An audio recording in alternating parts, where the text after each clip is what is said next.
We got one more topic, and of course, it's about our favorite president. He's starting to rub off on me. He's starting to Trump. He's starting to rub off on me. What can I say? Every time I see him in the headlines, he's being attacked. And what does he do? He fixes his collar, tucks his shirt back in, and he keeps it pushing. And I have nothing to say, but I love watching this guy. I love watching this guy. I can't lie. He's the most entertaining president the world has ever seen. He is undefeated, except for when he lost to Biden. We ain't gonna count that because we know Biden fumbled clearly. But he is undefeated when it comes to the media.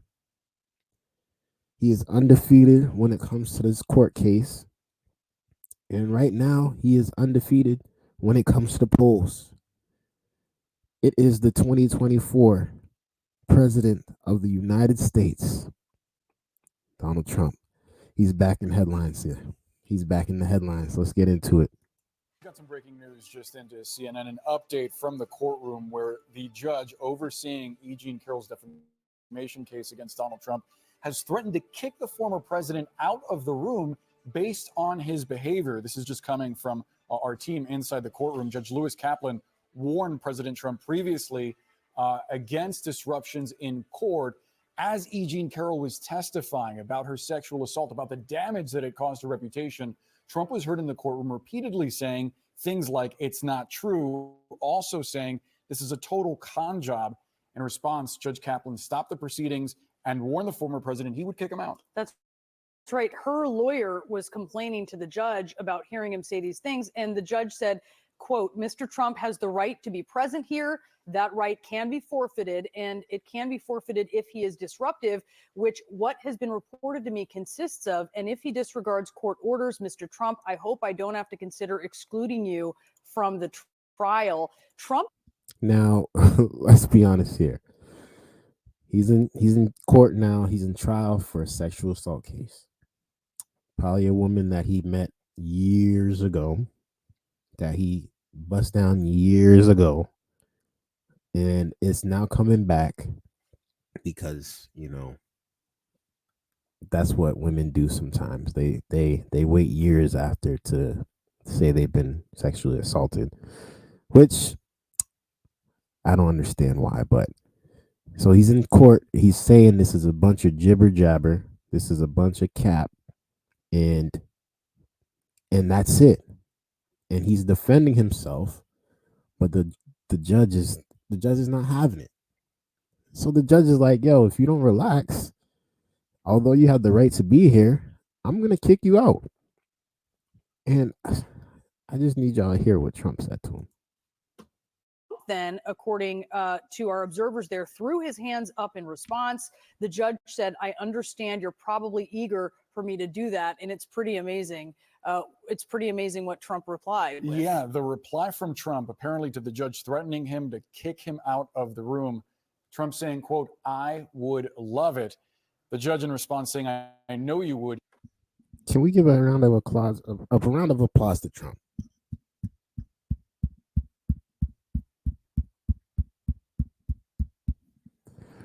We've seen a man jump over and super kick, frog splash, DDT a judge for a sentencing he didn't even get yet.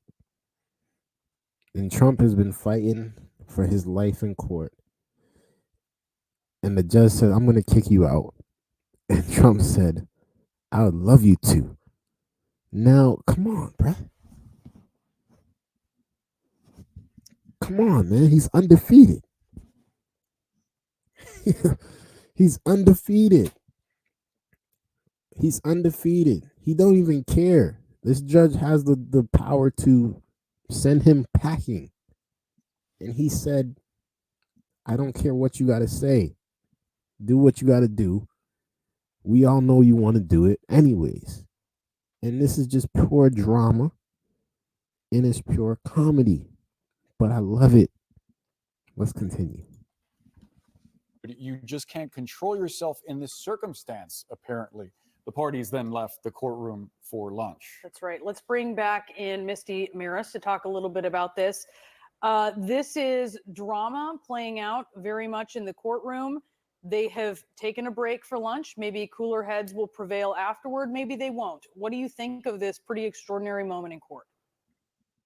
You know what? I thought the judge before had done the light kind of tap on the wrist, falls short of just an admonishment, as we discussed before. That's reacting in that over the top way is just far from decorum in the courtroom, and the judge controls the courtroom and has the ability to do what he needs to have the trial go smoothly, and so the jury isn't prejudiced. But this took it to the next level. The reporting, the excellent reporting indicates that you could hear Trump saying, this is a witch hunt. And that's obviously audible to the jury. So the antics continue here.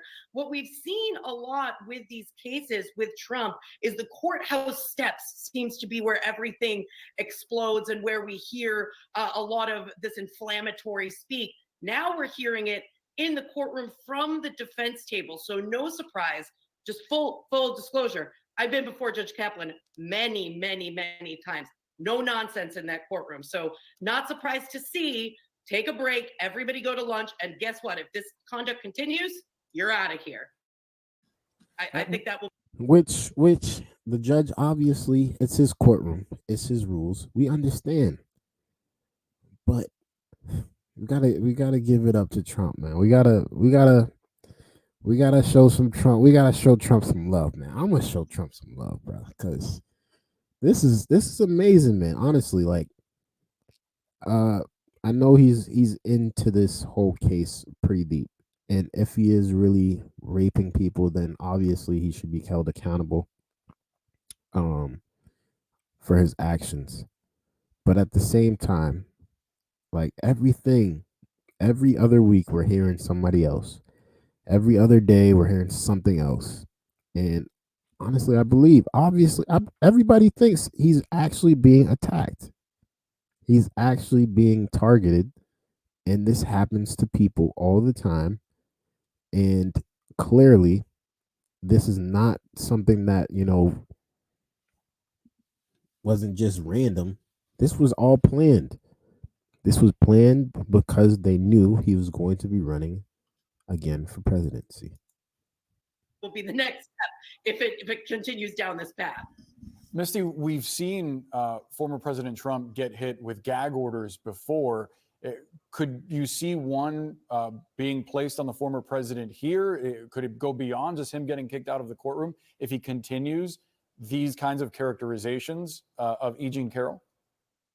It absolutely could. However, because that First Amendment right, we've seen the gag orders, and they're generally limited to the types of statements that would be potentially harmful or threatening to those in the courtroom. There could be something narrow like that. It wouldn't be a blanket gag order. I don't believe that would be the case. But there certainly could be some limitations outside the courtroom as well, depending on how this continues. Look, it seems that his lawyers are not able to control him. And I want to make a point, because I heard, of course, we're not in the courtroom. I wish we were, to actually see this all unfold. But I did hear in the reporting that the judge said, if this continues, I'm going to kick you out. And Trump said, I love it, or I would love it.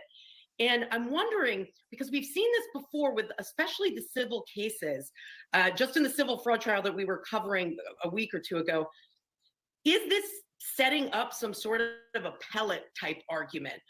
Kicking out of the courtroom, he has a right to be there. Is this a part of a broader strategy as far as how these are going to be attacked after the trial? The damages portion is concluded, and then it's on appeal. I don't know, but I do think that was a bit telling with that statement now on the record with the judge. So I think they hating on him. I'll be honest with you. I think they are targeting him. I think that he's definitely being targeted. I think that he's going to come out of this on top, even if he has to pay a little money. But I think he's going to win. I think he's still going to win, regardless of whatever they're throwing at him, whatever he's dealing with in the courtroom. His believers, sorry, I don't want to say believers because that sounds a little crazy, but his fans, his supporters are 100% rocking with him all the way, no matter what you guys say. Something to think about as this case continues. Yeah, putting down some markers there. Misty, if you could stand by for us, I want to bring Kara Scannell back into this conversation. Kara, was the jury present for the entirety of this incident? I mean, it sounds like clearly if they were, if it was audible enough, they could have heard the part where he's saying it is a witch hunt, it really is a con job. Did the judge dismiss the jury before he admonished Trump, or did they witness this? Oh, no, the jury was out of the courtroom when the judge had this interaction. And this is actually the second time that Carol's attorney had raised concerns today before the judge that Trump was saying things that were audible to them. I'm sitting 2 rows behind Trump, but he's facing forward. So I just see him speaking to his attorney, but none of us can hear what he is saying because he's facing forward. But Carol's lawyer is sitting in front of him, and she said that she could hear what he was saying, things such as witch hunt, it really is a con job. And she raised earlier to the judge that she thought some of these statements could potentially be heard by the jury. Of course, she heard him say that. Nobody else heard him say that, but she heard him say that. And of course, she's going to bring it to the judge. And of course, she's going to say the jury should have heard it because it could potentially push the juror to another side. Of course. And she was smart to do that because if she wants to win this case, she's got to play dirty games, which that's what happens in the courtrooms. But let's continue. The judge didn't take any kind of corrective action. She brought it up again at the break for lunch once the jury had been excused and brought it up to the judge. And so then the judge had an exchange with Trump in which he said that Trump has the right to be present here. That right can be forfeited, and it can be forfeited if he is disruptive, which what has been reported to me consists of. And if he disregards court orders, Mr. Trump, I hope I don't have to consider excluding you from the trial. And at that point, Trump threw his hands up at the air, appeared to say something, but no one could really make out what it was that he said. And the judge said, I understand you're probably eager for me to do that. And he said, I know you would. So at that point, they broke for lunch and everyone had left the courtroom. It's not clear. So he wasn't even like talking to the judge at the first point. He was just talking to his lawyer. You know, he's having a normal conversation. Yeah, man, this is some BS, man. This is a witch hunt for real, dude. Like, we all know this happened years ago. And I only messed with her one time. We was both drunk. You know this, man. And his lawyer's like, Sir Trump, I know, man. I just got to do my job. We just got to show up because if we don't show up, it's going to look really bad for you too. And that's exactly the conversation he was having. But what her lawyer heard was witch hunt.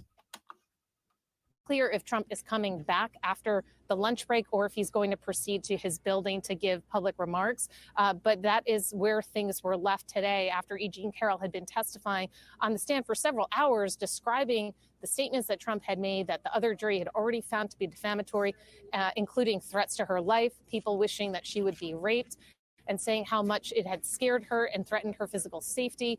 So this was Trump. You know, he'd reacted a lot during her testimony, but most of it just seemed to be making statements to his lawyer, which I saw repeatedly. He was passing notes to his lawyer. That's what he can do. And it should not be a problem. He was not being disruptive. He was not being outlandish. He was not saying anything out loud to the court, to the judge, until they said something to him. There's only so much you can take. You know, he glanced over at the jury at one point, but we couldn't hear behind him any of the words that he was saying, but clearly Carol's attorney saying that those words were audible to them sitting in front of him, and they were worried that the jury could also hear that. And Kara, we also want to point out there was a different point earlier in the day where the judge had to reprimand Trump's attorney, Alina Habba, I believe at more than one occasion. Walk us through what happened there. Yeah, there has been tension since yesterday involving Trump's attorney, Alina Habba, and the judge. Both yesterday and again this morning, she asked the judge if they could not have court on Thursday because Trump has his mother-in-law's funeral that day in Florida. And the judge has previously ruled on that before the trial started. Habba brought it up yesterday. She brought it up again today, saying she thought it was insanely unfair. And the judge saying nothing is stopping Trump from attending his mother-in-law's funeral, and nothing is stopping him from coming to court. It's ultimately Trump's choice. Habba had pressed. Wow. Not to say that, obviously if you have court, you should be in court, but if he lost his mother-in-law. He lost his mother-in-law. They've been asked you to move the date. You can't move the date one day. You can't move the date one day. Like, this is the most coverage you're going to get. And you can't move it one day. It's not like he's fighting a murder case here. It's not like he killed somebody. He might have raped somebody, but he didn't kill anyone. And I can see why the judge is like, nah. I can see why the judge is like, nah. At the end of the day, Trump, you guys show up to court. And that's tough. That again, and the judge told her several times, sit down. I've already ruled. We're moving on. We're not arguing about this again. And there have been several other times where she has objected and she started to argue in court and the judge would cut her off. But, he has also agreed with some of her objections and told Carol to answer the questions she was asked and not to just meander and give a story. So, it's not as though he had been leading against Trump's attorney, but there has been a lot more sparring between them. And certainly with Trump there in the room, Trump having these reactions, which the judge is facing Trump. He can see what he is doing and he can see his facial expressions better than us reporters who are sitting behind him. So, this, though, is a judge. There's Lewis Kaplan. A lot of people say judges are no nonsense. He truly is. He runs a very tight courtroom, and we'll see what more he does about this if Trump does continue to attend the court hearings. Yeah, he's Boris putting Brianna. up some very clear boundaries there. Kara Scannell, thank you so much from outside of court there in New York. We thank you. Thank you. That was a great video. I gotta say this though, man. I feel like Trump is definitely going to get out of this. I think he's got a long trial awaiting him. But I think he's gonna get out of this. I think he's gonna win. If he doesn't win, he's gonna pay a fee. And they're gonna move on. It's not tarnishing his career. It's not tarnishing his polls. It's not tarnishing his reputation. His people love him to death, and they are prepared to do whatever it takes for him to win. And I love to see it because it's politics.